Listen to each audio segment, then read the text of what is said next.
क्या है यूपीएससी की तैयारी का सही समय? संघ लोक सेवा आयोग यानी यूपीएससी की तैयारी को लेकर लोगों में अक्सर कंफ्यूजन देखने को मिलता है।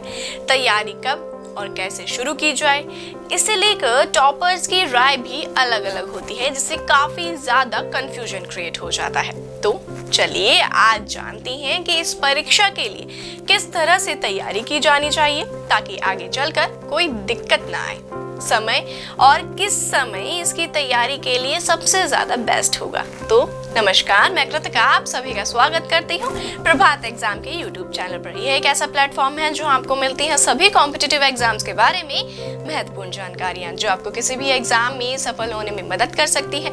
अगर आप हमारे यूट्यूब चैनल पर पहली बार आए हैं तो हमारे चैनल को लाइक और सब्सक्राइब जरूर करें और हमारी वीडियोस को सबसे पहले देखने के लिए बेल आइकन जरूर दबाएं। तो चलिए शुरुआत करते हैं आज की इस वीडियो की।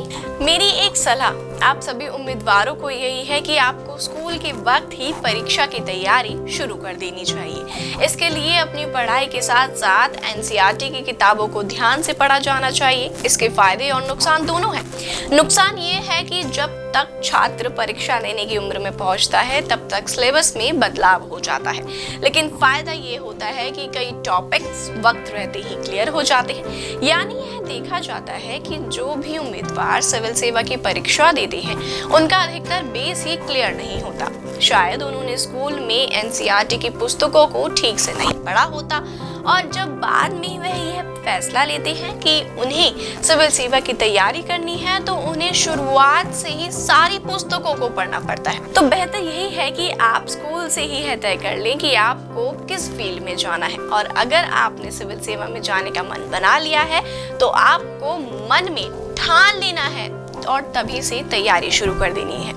यही ज्ञान आगे चलकर काम आ सकता है। इसके साथ ही ग्रेजुएशन लेवल पर भी तैयारी की जानी चाहिए। जो छात्र ग्रेजुएशन कर रहे होते हैं उनके पास फर्स्ट और सेकंड ईयर में काफी समय होता है, जिसका इस्तेमाल वो बेसिक क्लियर करने के लिए कर सकते हैं। उदाहरण के तौर पर इतिहास और देश विदेश में हो रही घटनाओं के बारे में लगातार पढ़ते रहें। चूंकि इस परीक्षा को देने के लिए ग्रेजुएट होना जरूरी है, ऐसे में फाइनल ईयर की परीक्षा देकर भी यूपीएससी में बैठा जा सकता है। इस समय तैयारी करना उन सभी उम्मीदवारों के लिए बेस्ट है जो किसी अन्य फील्ड से हैं, जैसे साइंस या कॉमर्स, क्योंकि सिविल सेवा की परीक्षा में अधिकतर ह्यूमैनिटीज के क्षेत्र के ही प्रश्न पूछे जाते हैं और यह उन सभी के लिए एक चुनौती साबित हो सकता है जो किसी अन्य स्ट्रीम से। तो यह समय उनके लिए बेस्ट है ताकि वह सभी अपना कम से कम बेस को स्ट्रॉन्ग जरूर कर सके। ये वो समय होता है जब सिलेबस में या फिर परीक्षा के पैटर्न में अधिक बदलाव का खतरा नहीं रहता। यूपीएससी परीक्षा पास करने वाले अधिकतर लोगों का यही कहना है कि उन्होंने कॉलेज के दौरान ही अपनी तैयारी शुरू कर दी थी। कुछ लोग ऐसे भी होते हैं जो ग्रेजुएशन पूरी होने के बाद तैयारी करते हैं। वैसे इसमें कोई बुराई नहीं है, लेकिन अगर ग्रेजुएशन लेवल पर ही तैयारी शुरू कर दी जाए तो उसके बाद काफी समय की बचत हो जाती है।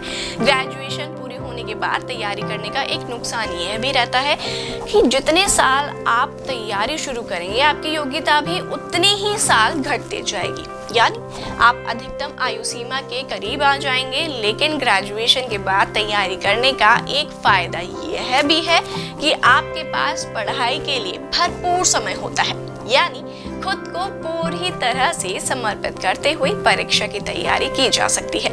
तो इस वीडियो में हमने आपको बताया कि आप किस समय और सही तरीके से सिविल सेवा की परीक्षा की तैयारी कर सकते हैं। आपको किस विषय में परेशानी है हमें कमेंट बॉक्स में जरूर बताएं। अगर आप भी सिविल सेवा की तैयारी कर रहे हैं तो प्रभात प्रकाशन लेकर आए हैं आपके लिए कुछ चुनिंदा किताबें, जैसे ऑल अबाउट यूपीएससी एग्जाम, मुझे बनना है UPSC topper, government of Indian welfare scheme, 60 successful IAS officers की प्रेरक कहानियां और मनीष रंजन की ढेरों किताबें जिनमें आपको मिलेंगे प्रीवियस ईयर्स के सॉल्व क्वेश्चन पेपर्स। आप इन सभी किताबों को अमेज़न या फ्लिपकार्ट से मंगवा सकते हैं या स्क्रीन पर दिए गए नंबर पर संपर्क करके आप इनको ऑर्डर कर सकते हैं। तो उम्मीद है आपसे फिर मुलाकात होगी प्रभात एग्जाम के यूट्यूब चैनल पर। तब तक के लिए नमस्कार।